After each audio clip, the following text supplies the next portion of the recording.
Good morning. I'm Diane Macedo. Thanks for streaming with us. In today's update, night 2 of the Democratic National Convention kicks off tonight, and with just 77 days to go until the election, concerns are growing over the U.S. Postal Service and mail-in voting. The president is now denying he's trying to slow things down, tweeting, "Save the post office." Now, this comes as multiple states' attorneys general are preparing to sue the administration over cutbacks. New Postmaster General Eustace Joy is also set to testify before Congress, and House Democrats are pushing for a vote on a $25 billion bill to aid and avoid vote-by-mail delays. In California, firefighters are struggling against dozens of wildfires across the state. Those fires have scorched more than 100,000 acres, threatening homes and forcing evacuations. Now the area is also facing triple-digit heat. Death Valley hit a record-breaking 130 degrees, the hottest temperature since 1913. Now, that's a threat to both firefighters and the power grid. Governor Newsom is also calling for rolling blackouts to help. And there's been a break in the unsolved murder mystery of Run-DMC star Jam Master Jay. Nearly 20 years after his death, investigators say they finally found the two men responsible. Federal prosecutors have charged Carl Jordan and Ronald Washington with the hip-hop star's 2002 murder. They believe it centered on a drug trafficking dispute. Jordan has pleaded not guilty. Washington is already in prison for unrelated crimes but hasn't entered a plea yet. In this case, they could face the death penalty if convicted. Ellen DeGeneres has given another emotional apology to her staff in a video conference call. This new apology comes as 3 top producers were fired from her show after being accused of sexual misconduct and other offenses. Now, this is just a few weeks after her last apology over allegations that the work environment there is toxic.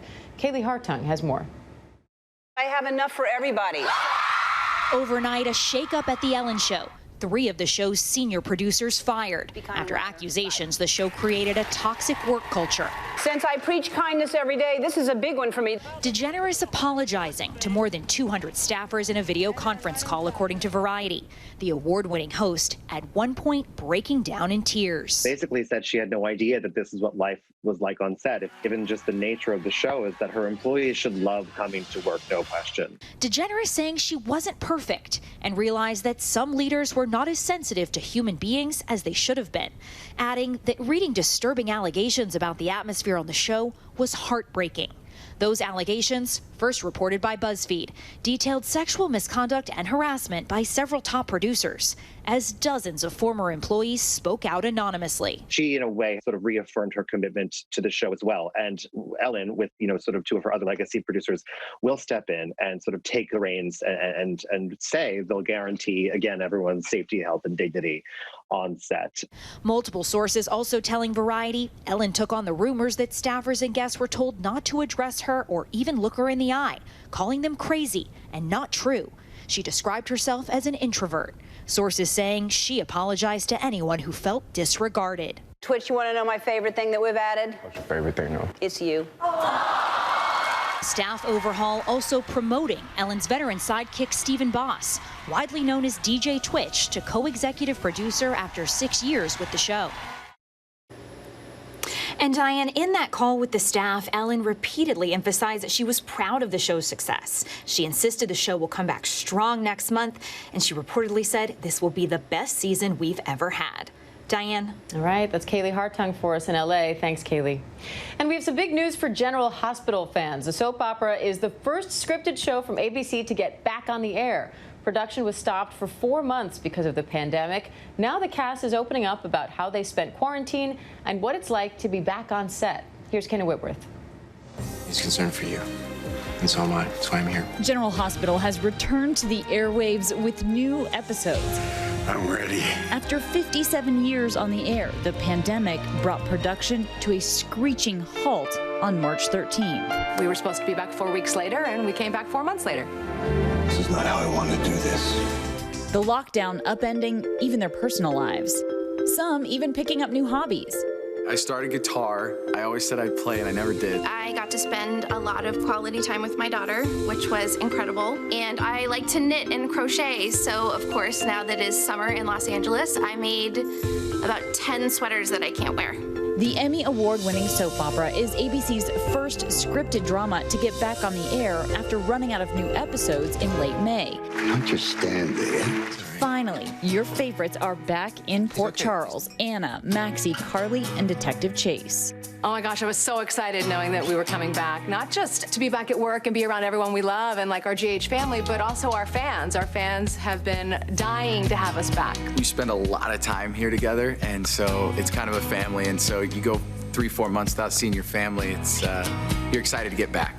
It's kind of like the first day back at school. In true daytime fashion, this season is riddled with plot twists and turns. Will you choose your son or your fortune? Among the many things that were going on in the show, Sonny was making a really tough decision about his father, who was suffering from Alzheimer's. Sam and Jason were struggling with Sam's parole conditions, and there was a big court battle for the little baby Wiley between Michael and his ex.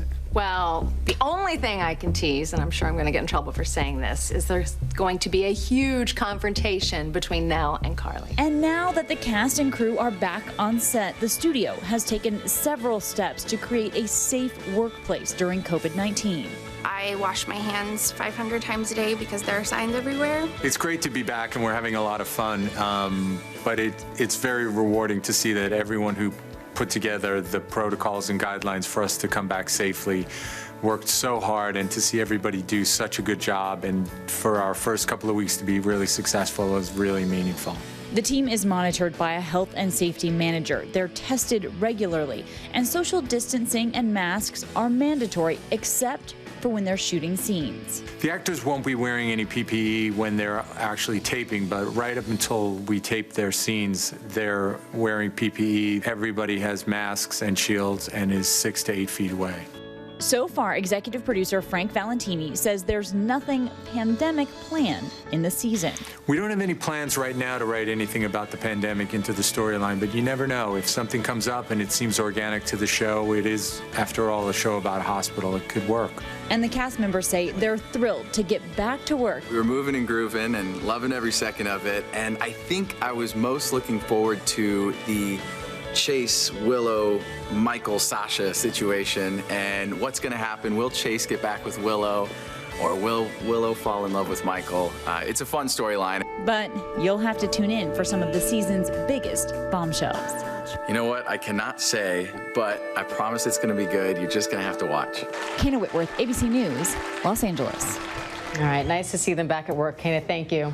And a programming note for you, be sure to tune in tonight at 7 p.m. Eastern for ABC News Live's special coverage of the 2020 Democratic National Convention. Again, that's tonight at 7 p.m. Eastern right here on ABC News Live. And that does it for this ABC News Live update. I'm Diane Macedo. Thanks for joining us. Remember, ABC News Live is here for you all day with the latest news, context, and analysis. Up next, GMA's top stories. Have a great day.